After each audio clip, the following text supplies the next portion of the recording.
Nabi Muhammad sallallahu alaihi wasallam memiliki pengalaman yang buruk dan menyakitkan terkait nikah beda agama.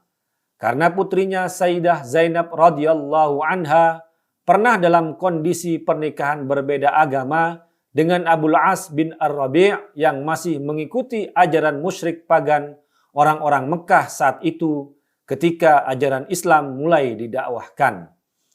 Sayyidah Zainab radhiyallahu anha sudah menikah duluan. Ada juga adiknya Sayyidah Ruqayyah radhiyallahu anha yang menikah dengan putra dari Abu Lahab. Saat Islam didakwahkan, Abu Lahab dan istrinya sangat memusuhi Nabi Muhammad sallallahu alaihi wasallam, kemudian memaksa putranya menceraikan Sayyidah Ruqayyah radhiyallahu anha sebelum pasangan itu berkumpul dalam satu rumah, qabla dukhul. Sementara Abul As, bucin Sayyidah Zainab radhiyallahu anha, tidak mau menceraikannya meskipun keluarga dan komunitasnya menuntut. Mereka pun mencemoohnya. Sampai-sampai keluarga dan kawan-kawan Abul As mendatanginya untuk menceraikan Sayyidah Zainab radhiyallahu anha dan akan diganti dengan wanita tercantik di bangsa Quraisy saat itu. Tapi Abul As menolak mentah-mentah tawaran itu. Abul As sudah cinta mati pada Sayyidah Zainab radhiyallahu anha. Akhirnya mereka berdua hidup dalam beda keyakinan dan beda posisi politik keluarga. Nabi Muhammad sallallahu alaihi wasallam memuji kesalihan, kesetiaan dan kejujuran menantunya itu.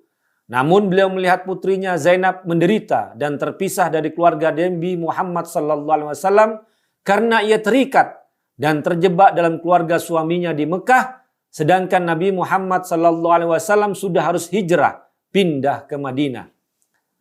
Nabi Muhammad sallallahu alaihi wasallam juga tidak bisa memaksa putrinya berpisah dari suaminya meski beda keyakinan. Karena bagaimanapun keduanya sudah sah sebagai suami istri melalui akad dan keterikatan antar dua keluarga. Assalamualaikum warahmatullahi wabarakatuh. Sahabat Al-Kindi yang dirahmati Allah. Benarkah Rasulullah Shallallahu Alaihi Wasallam menikahkan putrinya dengan orang kafir?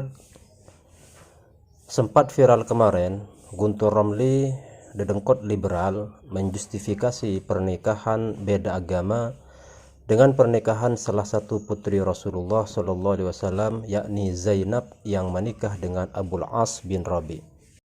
Sebenarnya argumentasi ini sangat rapuh. Di samping juga yang melontarkan tak paham sejarah. Begini saya jelaskan. Memang Rasulullah Shallallahu Alaihi Wasallam menikahkan Zainab dengan Abul As bin Rabi atas inisiatif dari Sayyidah Khadijah. Sebab Abul As bin Rabi adalah ponakan Sayyidah Khadijah. Ia putra dari Halah yang merupakan saudari Khadijah.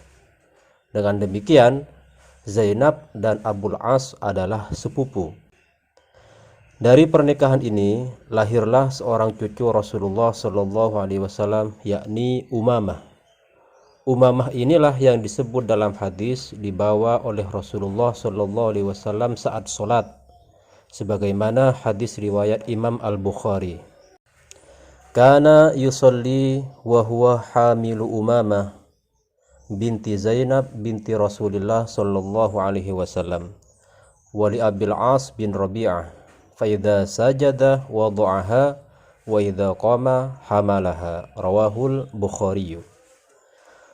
Rasulullah sallallahu alaihi wasallam melakukan salat sembari membawa Umamah binti Zainab binti Rasulullah dan putra Abul As bin Rabi'. Saat sujud, Rasulullah sallallahu alaihi wasallam meletakkan Umamah dan ketika berdiri beliau membawanya kembali.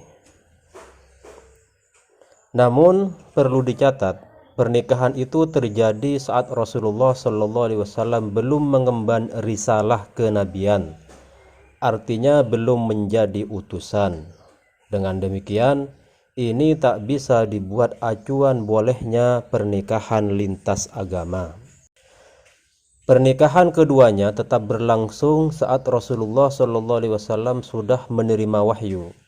Bahkan ketika Rasulullah Shallallahu Alaihi Wasallam hijrah ke Madinah, Zainab tetap menetap di Mekah menemani suaminya karena keduanya memang saling cinta.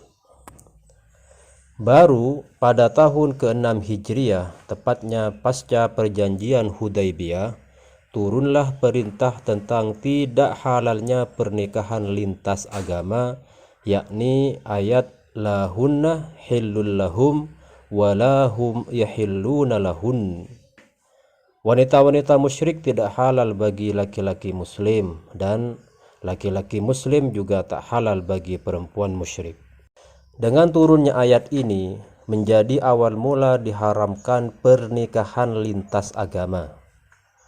Terkait ayat ini, Imam Al-Qurtubi dalam tafsirnya menyatakan, lam yahillallahu mu'minatan li kafirin wala nikaha mu'minin li musyrikatin. Wa hadha adallu dalilin ala anna alladhi awjaba furqatal muslimah min zawjiha islamuha la hijratuha. Maksudnya, kata Imam Al-Qurtubi menafsiri ayat di atas, lahunna hillul lahum wa lahum yahilluna lahunna, itu maksudnya Allah tidak menghalalkan wanita mukminah bagi lelaki kafir, begitu juga lelaki mukmin bagi wanita kafir. Ini adalah dalil yang paling kuat bahwasanya hal yang mewajibkan wanita muslimah harus dipisah dari suaminya yang kafir adalah status keislamannya, bukan hijrahnya. Sahabat Al-Kindi yang dirahmati Allah, sebab itulah saat Abul As bin Rabi memeluk Islam pada tahun ke-8 Hijriah sebelum penaklukan Mekah, dan ia hijrah ke Madinah menyusul istrinya yang duluan hijrah, Rasulullah SAW melakukan akad pernikahan lagi untuk keduanya plus mas kawin baru. Peristiwa ini terangkum dalam hadis riwayat Imam At-Tirmidzi. Hadisnya sebagaimana berikut.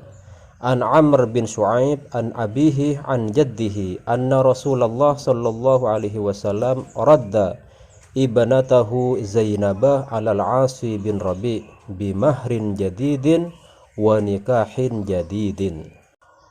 Diriwayatkan dari Amr bin Shu'aib, dari ayahnya, dari kakeknya, sungguh Rasulullah SAW mengembalikan putrinya yakni Zainab kepada Al-Asi bin Rabi dengan mahar dan akad nikah yang baru.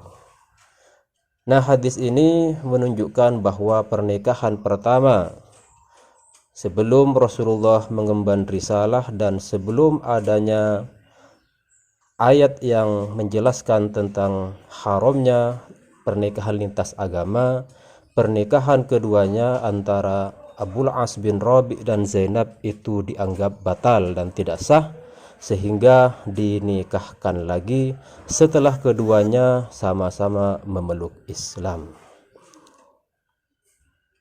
Seperti itu untuk kajian kita kali ini, semoga bermanfaat dan kita terhindar dari pernyataan-pernyataan atau pendapat-pendapat yang tidak punya dasar, yang sering dijadikan justifikasi untuk hal-hal yang melanggar syariat Islam. Semoga bermanfaat. Wassalamualaikum warahmatullahi wabarakatuh.